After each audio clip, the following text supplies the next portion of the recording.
আলিপুর আবহাওয়া দপ্তরের আগামী এক সপ্তাহের ওয়েদার পূর্বাভাস। বর্তমানে বঙ্গোপসাগর থেকে জলীয় বাষ্পের প্রবেশ যথেষ্ট বেশি রয়েছে এবং উইন্ড প্যাটার্ন ফেভারেবল রয়েছে। তাপমাত্রা দক্ষিণবঙ্গে সর্বোচ্চ 32 থেকে 37-এর কাছাকাছি ছিল গত 24 ঘন্টায়, কিছুটা কম উত্তরবঙ্গে। ফেভারেবল উইন্ড কন্ডিশন এবং জলীয় বাষ্পের প্রবেশ বাড়ার কারণে 20 থেকে 22 তারিখের মধ্যে ইন্টেন্স থান্ডারস্টর্ম অ্যাক্টিভিটির সম্ভাবনা পশ্চিমবঙ্গের জেলাগুলিতে। 20 তারিখে বিশেষ করে ঝাড়গ্রাম, পূর্ব পশ্চিম মেদিনীপুর, বাঁকুড়া, পূর্ব বর্ধমান, হুগলি এই জেলাগুলোর দমকা হাওয়া 50 থেকে 60 কিলোমিটার প্রতি ঘন্টায়, সেই সাথে বজ্রবিদ্যুৎ সহ বৃষ্টিপাত, দু এক জায়গায় শিলাবৃষ্টির সম্ভাবনা। অন্যান্য জেলাগুলোয় 20 তারিখে 40 থেকে 50 কিলোমিটার প্রতি ঘন্টায় দমকা হাওয়া, বজ্রবিদ্যুৎ সহ বৃষ্টিপাতের সম্ভাবনা। 21 তারিখে মেনলি ঝাড়গ্রাম, বাঁকুড়া, পূর্ব পশ্চিম মেদিনীপুর, পূর্ব বর্ধমান, হুগলি এই জেলাগুলোয় দমকা হাওয়া 50 থেকে 60 কিলোমিটার প্রতি ঘন্টায়, বজ্রবিদ্যুৎ সহ বৃষ্টিপাত, দু এক জায়গায় শিলাবৃষ্টির সম্ভাবনা। অন্যান্য জেলাগুলোয় 21 তারিখে দক্ষিণবঙ্গে 40 থেকে 50 কিলোমিটার প্রতি ঘন্টায় দমকা হাওয়া, বজ্রবিদ্যুৎ সহ বৃষ্টিপাতের সম্ভাবনা রয়েছে।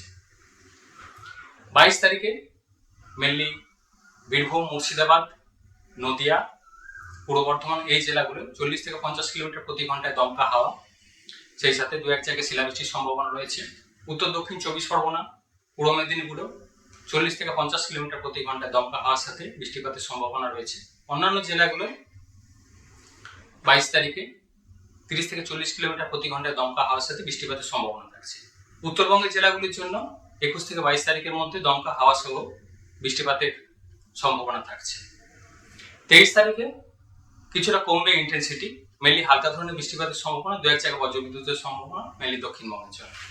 24 তারিখ থেকে প্রধানত শুষ্ক ওয়েদার, শুধু উপকূলের কাছাকাছি 24 তারিখে দু এক জায়গায় হালকা বৃষ্টির সম্ভাবনা। তারপর শুষ্ক ওয়েদার থাকবে উত্তরবঙ্গ, দক্ষিণবঙ্গ দু জায়গাতে।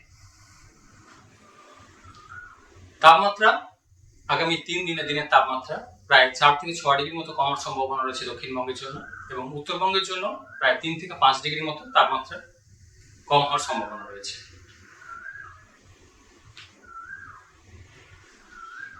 কলকাতা পার্শ্ববর্তী অঞ্চলের জন্য মেনলি 20 থেকে 22 তারিখের মধ্যে দমকা হাওয়া সহ বজ্রবিদ্যুৎ সহ বৃষ্টিপাতের সম্ভাবনা থাকছে।